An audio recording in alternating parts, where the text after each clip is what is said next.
নমস্কার বন্ধুরা, সংসারের রীতিকথায় সবাইকে স্বাগত জানিয়ে আমি তনুশ্রী চলে এসেছি নতুন একটা রেসিপি নিয়ে।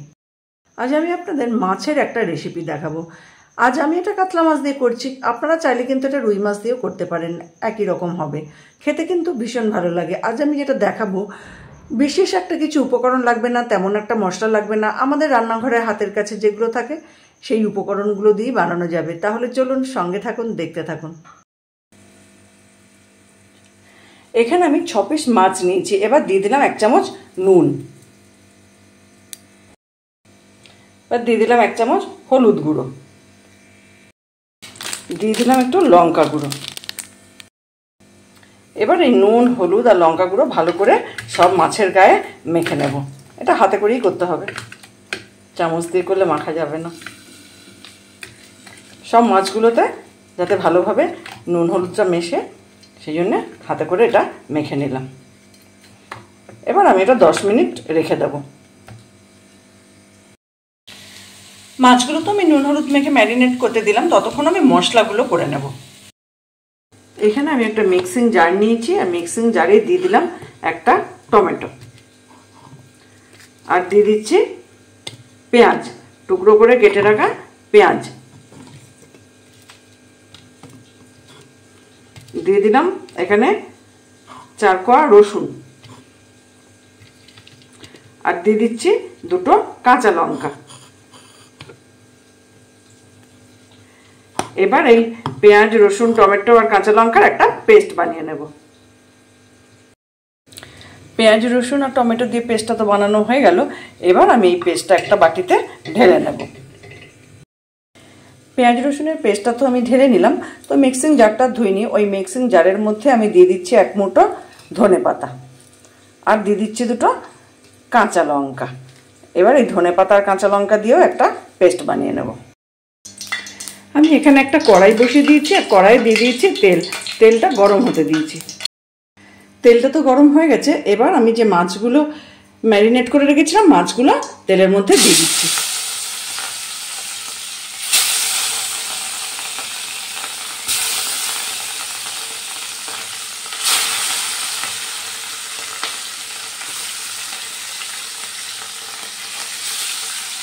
সব মাছগুলো তেলের মধ্যে দিয়ে দিলাম। এবার আমি মাছগুলো একটু উল্টে দেব। সব মাছগুলো একটু উল্টে পাল্টে ভেজে নেবো। একটা দিক হয়ে গিয়ে আর একটা দিক একটু ভেজে নেব। একটা পিঠ তো ভাজা হয়ে গেছে, তাই আমি মাছগুলো একবার উল্টে দিলাম।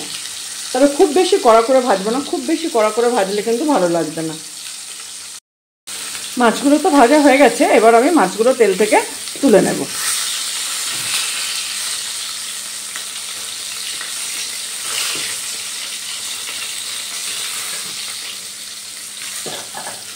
সব মাছগুলোই তুলে নেব।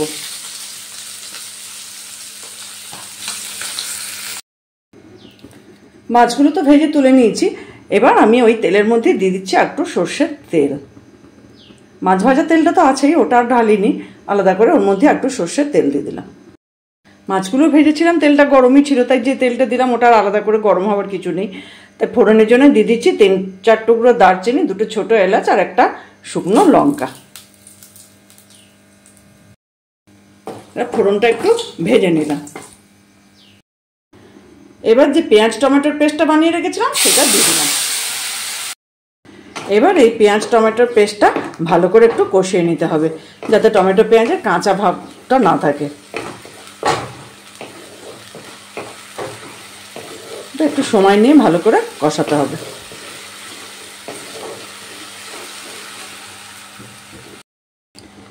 এরপর আমি দিয়ে দিলাম 1 চামচ আদা বাটা।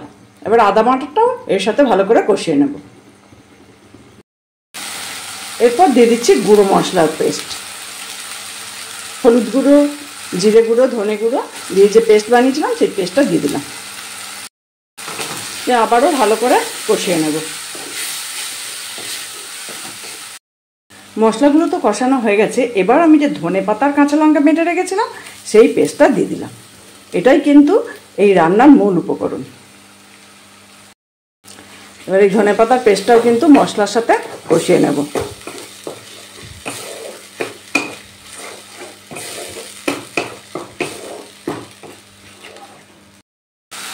এরপর আমি একটু জল দিচ্ছি, এই মশলার বাটিটা ধুয়ে জল দিয়ে দিলাম। আর দিয়ে দিলাম 1 চামচ নুন। এবার আমি দিয়ে দিচ্ছি ভেজে রাখা মাছগুলো।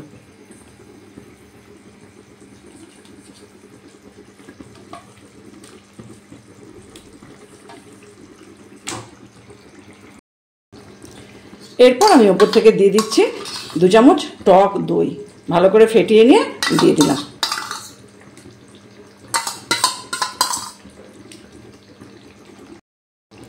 আর টক দইটা ভালো করে একটু মিশিয়ে নেব।